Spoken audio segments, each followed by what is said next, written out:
Karibu mpendwa msikilizaji na mfuatiliaji wa St. Gaspar Media katika kipindi cha tafakari ya injili ya siku. Leo Jumatatu, juma la 18, kipindi cha kawaida, mwaka A wa kanisa. Masomo ya leo, somo la kwanza linatoka katika kitabu cha nabii Yeremia sura ya 28 aya ya kwanza hadi ya 17. Na injili inatoka katika injili ya mwinjili Mathayo sura ya 14 aya 22 hadi ya 36. Karibu tusikilize injili. Yesu aliwalazimisha wanafunzi wake wapande chomboni na kutangulia mbele yake kwenda ng'ambo. Wakati yeye alipokuwa akiwaaga makutano, naye alipokwisha kuwaaga makutano, alipanda mlimani faragani kwenda kuomba. Na kulipokuwa jioni, alikuwako huko peke yake. Na kile chombo kimekwisha kufika katikati ya bahari, kinataabika sana na mawimbi, maana upepo ulikuwa wa mbisho. Hata wakati wa zamu ya 4 ya usiku, Yesu akawaendea, akienda kwa miguu juu ya bahari. Wanafunzi walipomwona akienda juu ya bahari wakafadhaika, wakisema, ni kivuli, wakapiga yowe kwa hofu. Mara Yesu akanena akawaambia, jipeni moyo, ni mimi, msiogope.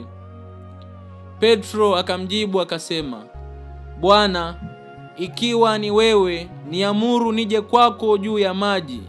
Akasema, njoo. Petro akashuka chomboni, akaenda kwa miguu juu ya maji ili kumwendea Yesu.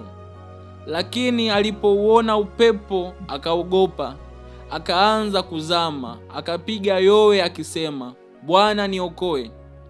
Mara Yesu akanyosha mkono wake, akamshika, akamwambia, ewe mwenye imani haba, mbona uliona shaka? Nao walipopanda chomboni, upepo ulikoma. Nao waliokuwamo ndani ya chombo wakamsujudia wakisema, hakika wewe u mwana wa Mungu. Na walipokwisha kuvuka, walifika nchi ya Genesareti. Na watu wa mahali pale walipomtambua, walituma watu kwenda nchi zile zilizo kando kando, wakamletea wote waliokuwa hawawezi. Nao wakamsihi wamguse hata pindo la vazi lake tu, na wote waliogusa wakaponywa kabisa. Neno la Bwana. Sifa kwako Kristo.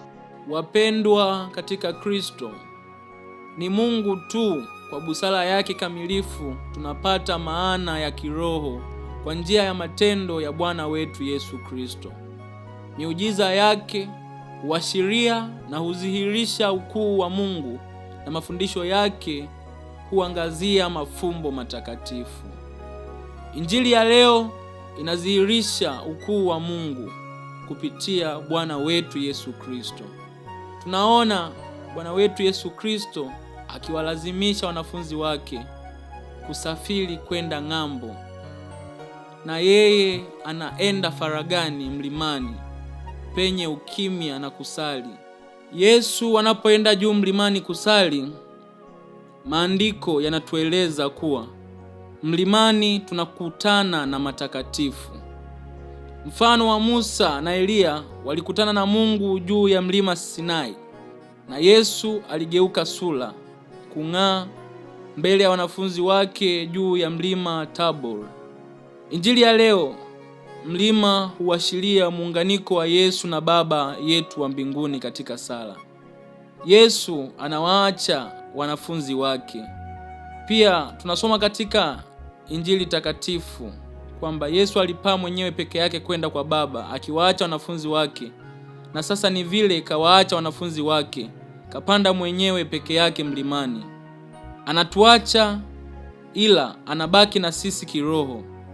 Kanisa linabaki katika safari au hija na kukumbana na majaribu ya ulimwengu huu, kama vile mawimbi na dhoruba kali ilivyoisonga mashua walimokuwamo wanafunzi wa Yesu.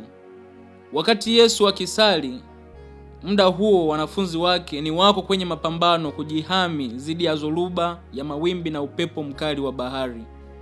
Mashua huashiria kanisa linalosafiri, linalokutana na majaribu ya ulimwengu huu. Mawimbi husimama kama majaribu, vishawishi na hofu inayotokea pasipo kuona suluhu. Yesu yupo mbali, lakini hakawii. Wasaa ambapo kuna hofu kubwa au woga mkubwa, ndipo yupo nasi karibu. Anatokea pale tunapojiona au kufikiria tumeachwa. Anakuja pale tunapofikiria hatuna msaada wowote, lakini ndio wakati mwafaka ukuu wa Mungu unapotukaribia. Yesu anatembea kuwaelekea wanafunzi wake kwa kupita juu ya maji. Mawimbi hayamzuii, anatembea juu yake kuonyesha ukuu wake, utawala wake hata kwa tabia ya nchi, na uwezo wake wa kubadili majaribu yaliyoshindikana na kuwa chini ya uwepo wake. Lakini wanafunzi hawakumtambua moja kwa moja. Wanalia kwa hofu wakifikiria ni mzimu. Hii pia inadhihirisha ukuaji wetu katika maisha ya kiroho. Nyakati za woga, mashaka na kama kuhisi kuchanganyikiwa, tunaweza kuona hayo yote yanatokea katika hali ya kibinadamu. Labda tumefanyiziwa au pengine jirani zetu tunaona kama wana kisilani na sisi, kuona kwamba wenzetu hawatutakii mema. Mioyo yetu inapokuwa haijatulia na imani yetu ikiwa katika hali ya kuyumba, hatuwezi kuona kwa haraka yule anayekuja kutoa msaada, anayekuja kutusaidia. Yesu anatoa maneno ya kufariji anaposema, jipeni moyo, ni mimi, msiogope. Anafanya zaidi ya kutuliza dhoruba. Anaanza kwanza kutuliza mioyo, kualika wanafunzi wake kuweka tumaini si tu kwa kile anachokifanya, bali kwanza tumaini lao liwe kwake. Leo tutafakari katika majaribu yoyote tunayokumbana nayo na kuona au kufikiria Mungu yuko mbali nasi na dhoruba au majaribu ni makali. Tuone Yesu akitembea kutuelekea katika shida zetu na mahitaji yetu. Uwepo wake unaweza usiwe wa papo kwa hapo tunapomhitaji. Tutazame kwa macho ya imani na kusikiliza sauti yake. Jipeni moyo, ni mimi, msiogope. Tumkaribishe ndani ya mioyo yetu na tutumainie kwamba neema zake ni kamilifu katika kila shida, katika kila hofu tunayokumbana nayo. Ni kama anatupa kibali au ruhusa ya kudumu imara, hasa tukiwa ndani ya majaribu. Na kushukuru kwa kutafakari pamoja nami injili ya leo. Niliyekuletea tafakari hii ni mimi Frateli Patrick Mswazi Dominic wa shirika la wamisionari wa damu takatifu ya Yesu kutoka seminari kuu ya Mtakatifu Gaspar de Bufalo, Kora, Morogoro. Itukuzwe damu ya Kristo!